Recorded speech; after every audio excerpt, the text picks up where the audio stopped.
Hi YouTubers, my name's Steve Stone and I've been an academic librarian for about 20 years now, and I have some responses to Dan Brown's Open Letter to Educators and some of the other videos that I watched you guys make.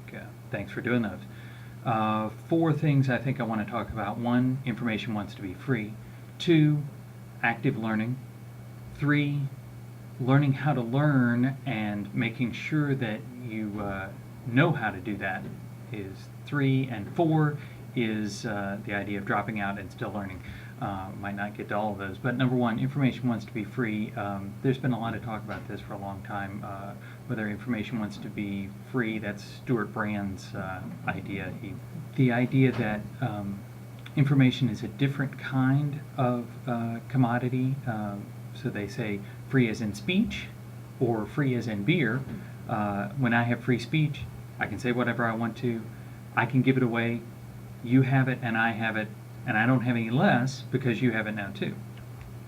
Free beer, unfortunately, if I have it and I give you some, I actually have less. So that's one idea to think about information. Another thing to think about, particularly like Andrea 1994, Barney, and some other people have talked about Scratching Cat, I guess. Another way to think about this is data, information, knowledge, and wisdom.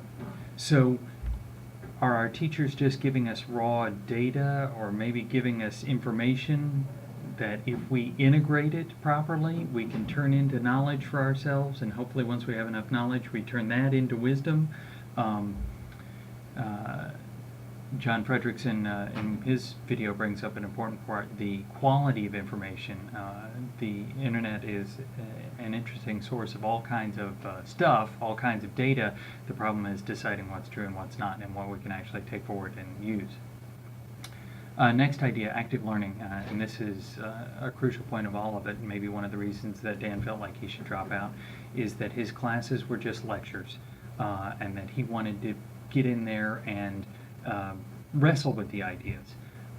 Scratching Cat brings this up in her video, and I think she and Dan have more in common than they might think. I think Dan does want to interact with other students, wrestle with the data rather than just being lectured to about that. A great thinker in this, go look for other YouTube videos by Michael Wesch, W-E-S-C-H, at Kansas State University. He was 2008 Professor of the Year, and he's done a lot of anthropological study of YouTube, and has also talked about education and how the old lecture model is dying, and we should have more interaction between students, interaction between learners, rather than just the lecturer at front sharing all their wisdom with us. Third point, learning how to learn is the crucial thing, as Spydrake brings out in the end of his video.